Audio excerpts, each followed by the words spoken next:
A hip fracture turns standing and walking into an emergency. The first job is pain control, safe handling, and an X-ray. After a low-energy fall, hip or groin pain, inability to stand, or a shortened externally rotated leg should make the team suspicious. The operation is not chosen from the words hip fracture alone. It starts with where the bone has broken and whether the pieces have shifted. Start with 4 landmarks. The femoral head is the round, bearing surface. The femoral neck is the narrow bridge below the head. The trochanters are the broad muscle attachment region. Below that, the shaft becomes a long lever under high bending load. A femoral neck fracture sits inside the hip capsule. Displacement here can threaten the head's blood supply. A trochanteric fracture is outside the capsule, through cancellous bone between the trochanters. A subtrochanteric fracture lies below the lesser trochanter, where bending forces are stronger. Those locations may be only centimeters apart, but they ask for different mechanical solutions. Now read the fracture film.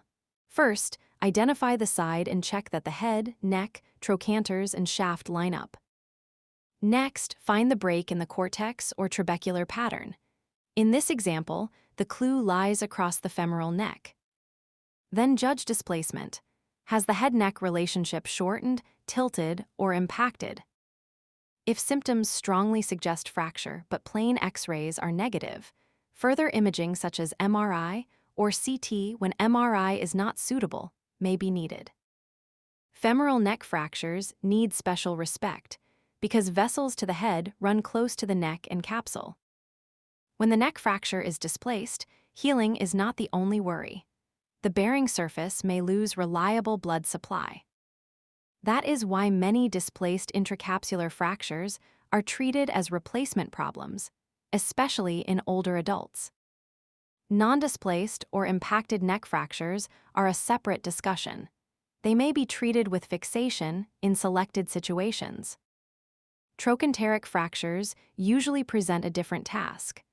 The broad cancellous surfaces can heal if the pattern is held stable. Fixation holds the fragments, controls rotation, and guides load through the head and neck while bone heals. The implant choice depends on stability.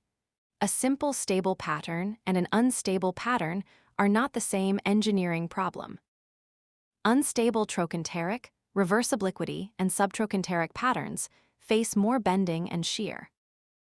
A nail sits inside the femur, closer to the mechanical axis, so it can be useful when the lever arm is unforgiving.